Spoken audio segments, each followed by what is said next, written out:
அதுக்கு முழு பாடலுக்கு 1000 பொன் ஆகும், நீ கொடுத்த 500 பொண்ணுக்கு அரைப்பாட்டு தான் பாடுவேன் அப்படின்னு சொல்லிட்டு இதை சவுத்துல எழுதிட்டு போயிட்டாரு. கம்பன் எழுதின பாட்டை நிறைவு செய்ய எந்த புலவனும் தயாராக இல்லை அம்மா.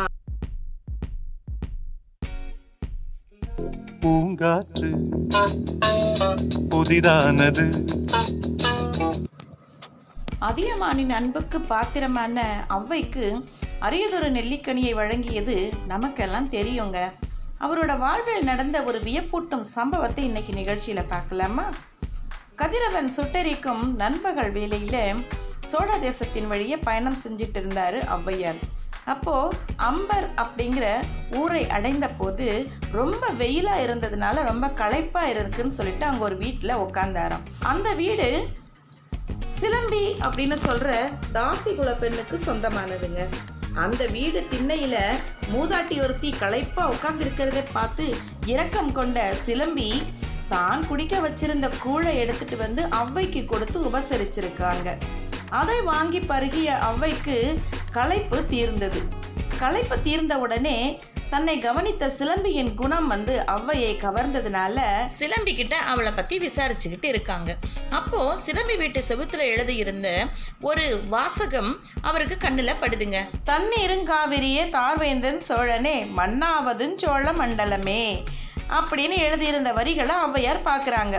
உடனே மனசில் வந்த சந்தேகத்தை சிலம்பி கிட்ட கேட்குறாங்க, இது யார் எழுதுனது அப்படின்னு கேட்குறாங்க. அதுக்கு சிலம்பி, கம்பரின் வாயால் கவிபாடப்பட்டவர்கள் எல்லா வளமும் பெற்று சிறப்பாக வாழ்வதாக நான் கேள்விப்பட்டேன். அதனால சிறுக சிறுக சேர்த்து வச்சிருந்த 500 பொற்காசுகளை கம்பர்கிட்ட கொடுத்து என்னை பற்றி ஒரு கவி பாடுங்க அப்படின்னு கேட்டேன். அதுக்கு முழு பாடலுக்கு 1000 பொன் ஆகும், நீ கொடுத்த 500 பொண்ணுக்கு அரைப்பாட்டு தான் பாடுவேன் அப்படின்னு சொல்லிட்டு இதை சவுத்துல எழுதிட்டு போயிட்டாரு. கம்பன் எழுதின பாட்டை நிறைவு செய்ய எந்த புலவனும் தயாராக இல்லை அம்மா அப்படின்னு சொல்லியிருக்காங்க. அந்த வரிகளை படித்த ஔவை அங்கிருந்த ஒரு கரித்துண்டை எடுத்து, பெண்ணாவாள் அம்பர் சிலம்பி அரவிந்த தாளணியும் செம்பொற் சிலம்பே சிலம்பு அப்படின்னு 2 வரியை எழுதி இந்த பாடலை நிறைவு பண்ணிட்டாங்களாம். அதுக்கு பிறகு சிலம்பி கிட்ட, வருந்தாதே அம்மா, இனி வறுமை உன்னை நெருங்காது அப்படின்னு ஆறுதல் சொல்லிட்டு அங்கிருந்து தன்னோட பயணத்தை தொடங்கினாங்களாம்.